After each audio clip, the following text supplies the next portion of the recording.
Sveiki, brangus klausytojai, su jumis Aušra ir podkastas 5 minutės.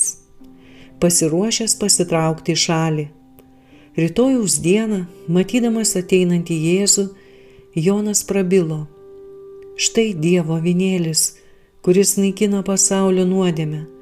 Evangelija pagal Joną 1 skyrius 29 eilutė. Kurį laiką krikštytojo įtaka buvo didesnė už valdovų, kunigų ar kunigaikščių. Jeigu Jonas Krikštytojas būtų pasiskelbęs Mesijų ir sukėlęs maištą prieš Romą, kunigai ir tauta būtų jį palaikę. Šėtonas mėgino jam įteikti ambicingus siekius, kurie būdingi kiekvienam valdžios ir garbės trokštančiam žmogui, bet Jonas tvirtai atsispyrė pagundai. Jam skiriamą dėmesį jis nukreipė į kitą asmenį. Dabar jis matė, kad populiarumo banga nuo jo pasisuko į išgelbėtoją. Diena iš dienos jo klausytojų minios tirpo.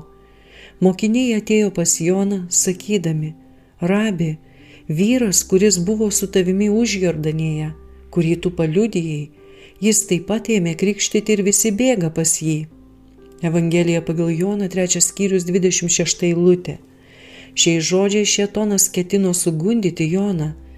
Nors Jono misija atrodytų ėjo į pabaigą, jam vis dar buvo įmanoma sutrukdyti Kristaus darbui.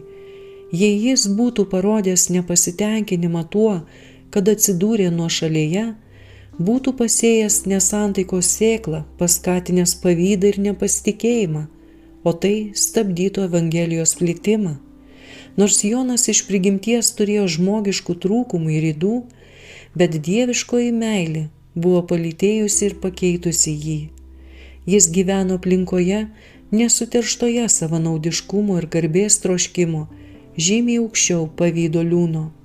Su pasitikėjimu žvelgdamas į atpirkėją, Jonas pasiekė pasiaukojimo viršūnę. Jis stengėsi žmones traukti ne prie savęs, bet kelti jų mintis vis aukščiau ir aukščiau, kur jie galėtų matyti Dievo avinėlį. Jis buvo tik balsas, šauksmas tyruose. Dabar jis su džiaugsmu sutiko likti šešėlyje ir užmarštyje, kad visų akys būtų nukreiptos į gyvenimo šviesą. Kurie yra ištikimi savo pašaukimui, kaip Dievo pasiuntiniai, nesistengs išaukštinti savęs. Meilė sau išnyks meilėje Kristui. Su jumis buvo podkastas 5 minutės ir Aušra.